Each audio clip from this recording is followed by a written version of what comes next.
What's going on with you two? I exclaimed as I walked in from work, only to find my husband and daughter sprawled on the living room floor. What's wrong? I rushed to their side, panic rising in my chest. They were both in the midst of a seizure, struggling to breathe. Without hesitation, I dialed for paramedics, and they were swiftly transported for treatment. As we rushed to the hospital, I was bombarded with questions, but all I could offer were fragmented observations. I was as clueless as anyone about what had caused this sudden collapse. In the hospital, as the doctors tended to them, I was ushered into a separate room, heart pounding with dread. "Are they okay?" I asked, desperation lacing my voice. "They'll be fine," the doctor assured me, especially Bonnie. The gravity of the situation hit me like a ton of bricks. My strength seemed to evaporate at the doctor's words. From that moment, I was thrust into a whirlwind of uncertainty. My name is Wendy, and for the past 5 years, I've been married to Harley, living with our daughter Bonnie. I met Harley during my days as a post office clerk. He frequented the office to send out his handmade items for sale on a flea market app. What began as mere clerical exchanges gradually evolved into conversations, and soon I learned his name. After one routine transaction, Harley left me a piece of paper, hastily scrawled with his phone number. I hesitated, unsure of what to do. Eventually, curiosity won over, and I dialed the number. "Hello!" His voice on the other end was a mix of surprise and anticipation. "Is this Wendy?" he asked. "Yes, it's me. Did you give me your number?" I couldn't help but chuckle.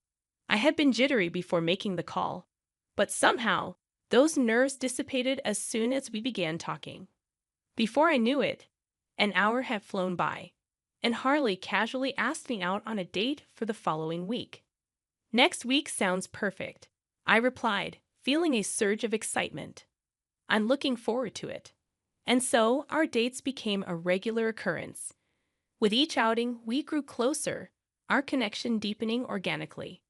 It wasn't long before our companionship blossomed into something more meaningful.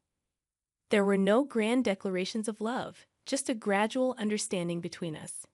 When I was 26 and Harley was 28, he proposed. My response was an enthusiastic yes.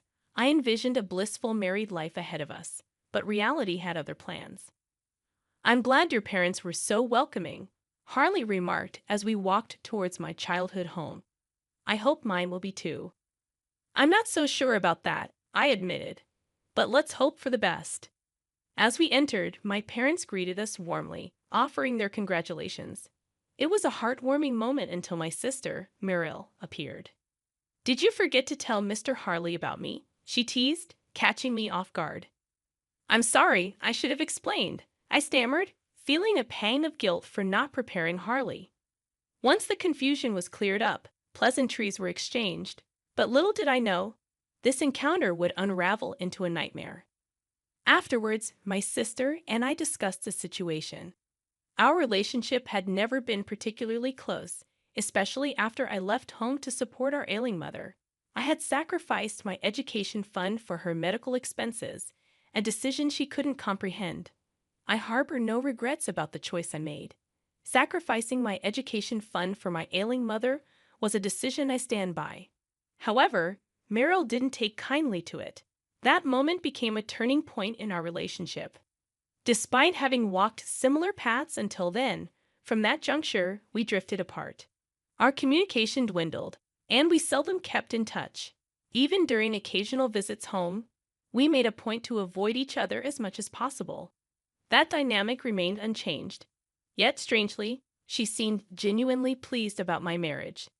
"I thought this might break the ice," I remarked, attempting to lighten the tension. "That's nice. I wish I could find someone like Harley," she mused wistfully. "I'm sure you'll meet someone wonderful," I reassured her. But her response caught me off guard. "Actually, I think he may have already appeared," she hinted with an enigmatic smile that lingered in my mind. And so our married life began. With the arrival of our daughter, we reached the pinnacle of happiness. However, as time passed, subtle changes crept into our lives. Harley started coming home unusually late and began venturing out more frequently, even on holidays. Then, tragedy struck. Upon returning from work one day, I found both my husband and daughter lying unconscious in the living room. Panic surged through me as I rushed to their side, calling for help. Paramedics arrived swiftly, whisking them away for treatment. What happened? I asked frantically as they were taken to the hospital. I don't know, I confessed, my mind reeling with fear and confusion. At the hospital, after hours of agonizing wait, the doctor finally called me aside. Are they okay? I asked, bracing myself for the worst.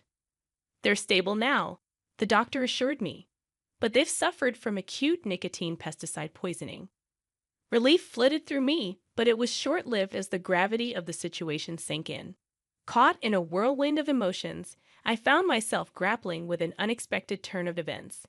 I am sorry, I mumbled, struggling to process the ordeal. I was taken aback by the diagnosis. What is acute nicotine pesticide poisoning? I inquired, my voice trembling with worry. It's a poisoning caused by ingesting an ingredient found in pesticides, the doctor explained. Symptoms include dizziness, convulsions, and difficulty breathing. Dread gripped me as I absorbed the severity of the situation. The doctors bombarded me with questions, probing for any clues about what could have caused it. But I was at a loss. I couldn't even recall what they had eaten before I arrived home. They were admitted to the hospital for further examination, but the next day brought a new wave of distress. Police officers arrived at our home. What's going on? I demanded, my heart racing with anxiety. This case appears to be more than just an accident, one officer stated. We'll be investigating it as a potential crime. Can you tell us exactly how you found them? Their scrutinizing gazes made me uneasy. It was clear they harbored suspicions, though I couldn't fathom why. Nevertheless, I cooperated with their inquiries, hoping to dispel any doubts. During the search, an officer discovered pesticides in our trash can. I don't know anything about this, I protested, genuine confusion clouding my mind. I don't remember buying it. Despite my protests, I was escorted to the police station for further questioning. I reasoned that fleeing would only deepen their suspicions. At the station, they took my fingerprints, which were later matched to those found on the pesticide container. I was detained pending the results. Anxiety gnawed at me as I awaited the outcome. When the results came back, the officer's words struck me like a blow. Your fingerprints match those on the pesticide, he declared. You're now a suspect in an attempted murder case. I was stunned. How could this be? I couldn't comprehend why my fingerprints were on the pesticide, let alone why I would harm my own family. As I sat in the interrogation room, my mind raced with confusion and fear. The interrogation stretched on, each question digging deeper into my actions on that fateful day. It started like any other day. I began, my voice trembling. I went to work at the post office as usual. After my usual lunch at a nearby cafe, which lasted about an hour, I returned home. I recounted to the officer. He seemed satisfied, but then he asked about the day before. That afternoon, I went to a nearby supermarket and bought a cake, I explained. After that, I went straight home. The officer then presented me with a laptop. Take a look at this, he said, showing me a video clip from a surveillance camera at a store. In the footage, a woman stood in front of a shelf stocked with pesticides. Is that not you in the video? The officer inquired. My heart skipped a beat as I scrutinized the screen. What is this? Why, it's me, I gasped. But then realization dawned on me. No, wait, this is not me. The officers exchanged incredulous glances. Are you sure? One asked cautiously. I pointed to the screen, where I noticed a detail. Look here, I urged, indicating a mole near the woman's mouth. I don't have a mole. This isn't me. It's my twin sister, Meryl. The revelation stunned even the police. Your twin sister. They echoed in disbelief. As they reviewed the evidence, they found footage of me at the supermarket wearing the same clothes as the woman in the video. However, no one outside my family would know if I had left the house dressed like that. It all makes sense now, I murmured. That's what it meant. Concern flooded me as I realized the implications. What has happened to my husband? I inquired anxiously. If he's out of the hospital and back at home, please check on him immediately. I believe he's been seeing my sister. The officer looked taken aback. How can you be so sure? Taking a deep breath, I explained, because they're having an affair. They're trying to frame me. But your husband is a victim too, isn't he? That way, suspicion would be diverted. The gravity of the situation seemed to dawn on the police. We'll need to investigate further, the officer conceded. I understand, I replied. But please check on both of them. It'll reveal everything. I understood that I was being detained. Typically, I would have been arrested immediately, but they decided to hold off on my arrest, recognizing the significance of my testimony. It felt like I was hanging on by a thread. 2 days later, I was summoned back to the interrogation room. As you suspected, we looked into your husband and found evidence of an affair, the officer informed me. We spoke to him, and he confessed to everything. I'm sorry about this, the officer continued. It was our oversight. For the time being, I was exonerated, but the ordeal was far from over. The betrayal by Harley and Merrill cut deep, especially considering they had implicated my young daughter. I knew I had to confront Harley. You've done a despicable thing, I told him, struggling to contain my anger. I can't believe you involved Bonnie in this to frame me. Merrill must have been behind this. Indeed, it turned out that Merrill had orchestrated the entire scheme.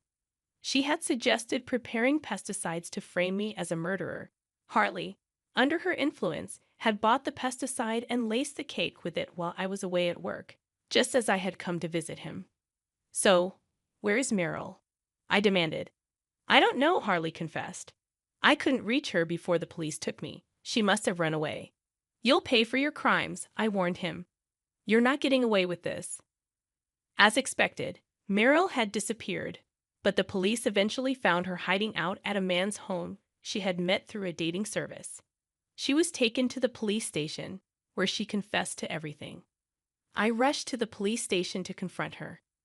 Merrill, why did you do this to me?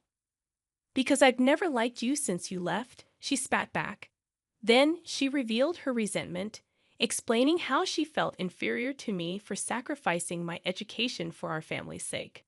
Despite the pain and betrayal, I couldn't help but feel a pang of pity for my sister. Her negative feelings towards me had festered over time, culminating in incidents like this one. Was that why you approached Harley? I asked, struggling to comprehend her motives. I just thought that if I slept with your husband, you would despair, she confessed coldly. When he came to greet me at the wedding, I knew I could manipulate him. In other words, she didn't choose Harley for who he was. She chose him because he was my husband. He said he was going to be with you when I was gone. That stupid man had a crush on me. I just made it easy for me to take advantage of him, she continued, devoid of remorse. I can't forgive Harley, but still, he was just being used by her. Despite the betrayal, I couldn't help but feel a sense of pity for Harley. Why did you target Bonnie? I demanded, struggling to contain my anger. Of course, it's because she's your daughter, she retorted, callously confirming my suspicions. Well, whatever the reason, what you did is unforgivable. You'll pay for it for the rest of your life, I vowed, my voice trembling with anger. With those words, she was taken away. The trial of Harley and Merrill commenced. My husband was accused of framing me for attempted murder and faced numerous charges. In the end, he was sentenced to prison, including payment of alimony. Merrill, too, faced trial, and despite her execution, she would soon serve her sentence and come out. However, even if they atoned for their crimes, the scars of their actions would linger. They would forever be labeled as ex-convicts. Meanwhile, my parents offered to move in with us. Would you and Bonnie like to come live with us? My mother proposed. I think your mom would be happy if you did. Though hesitant at first, I accepted her offer for my mother's sake, who was exhausted from the ordeal. With my mother's recovery and Bonnie's cheerful presence, our new life together began. From now on, the four of us would reside in a new house, finding happiness